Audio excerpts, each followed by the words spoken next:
If you clicked on this video, you're probably on a retro 2000s kick like me, and seeing as though this video is uploaded in 2025, you're probably hunting through old forum posts trying to make sense of recording PS3 content, or even streaming it to your friends on Discord.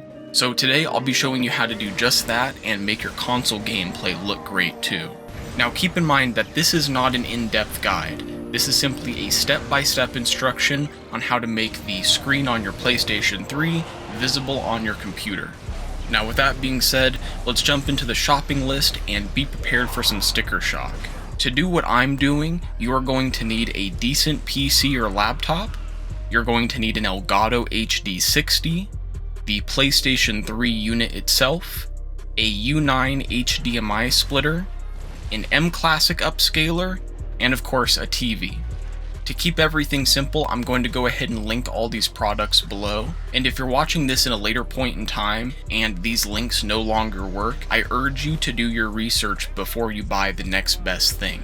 I've done a lot of research on the internet to find out exactly what products offer the result that I'm going to be showing you, and I can't speak for any other combination of different products. When it comes to the order of hooking all this hardware up, I'll go ahead and show the order that worked best for me up on screen. What I did is I hooked up my PlayStation 3 as normal, and then from the HDMI, I went ahead and plugged that directly into the U9 HDMI splitter. The reason why I'm using the HDMI splitter here is because the PlayStation 3 has a copyright protection built into the HDMI, so the only way to get past that is to find an HDMI splitter that does not bring that copyright protection along when that HDMI signal goes through. From there, you're going to go ahead and plug in the MClassic. Now this is going to run anti-aliasing and it's going to do a little bit of upscaling. I'm assuming that you're not trying to get away with 4K PlayStation 3 gameplay. Now of course if you are, then I'll link another device down below and you can simply daisy chain that to the MClassic to make that anti-aliasing gameplay also run 4K. From there, you're going to run another HDMI cable from the MClassic over to your Elgato HD60. For the sake of making sure there's no expiration date on this video, everything I'm using is modern technology that you can find in 2025, and you'll most likely be able to find in, 2040, 2050.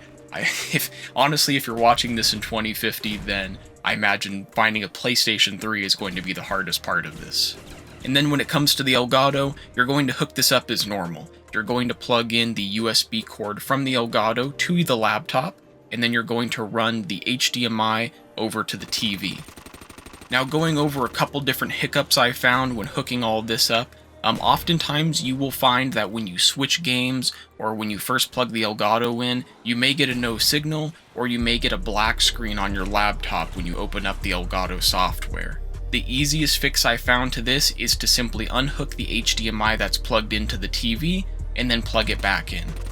The second hiccup I found was that for some reason the Elgato software was picking up the PlayStation 3 audio with this really loud, crackly, static noise. In order to change this, all you have to do is go into the PlayStation 3 sound settings. You're going to go to the HDMI section, then you're going to go through the manual mode and you're going to unselect all the Dolby options. And with that being said, that's really it. Some of these items you can skimp on, like the MClassic or the Elgato if you've got another capture card, but personally, picture quality can't be sacrificed in 2025. But with that being said, if you're someone who's more of like a retro head who's trying to simply record gameplay from their CRT TV and you don't care about the quality, please feel free to let me know down in the description. I've also figured this process out, but with analog instead. Do just keep in mind the analog picture is going to look substantially worse, and there's not a great way of making it look better. Now, if you do like PS3 era games, I do have a bunch of videos you can click on where I am playing those games, and I guess if you don't like those games, then don't come back.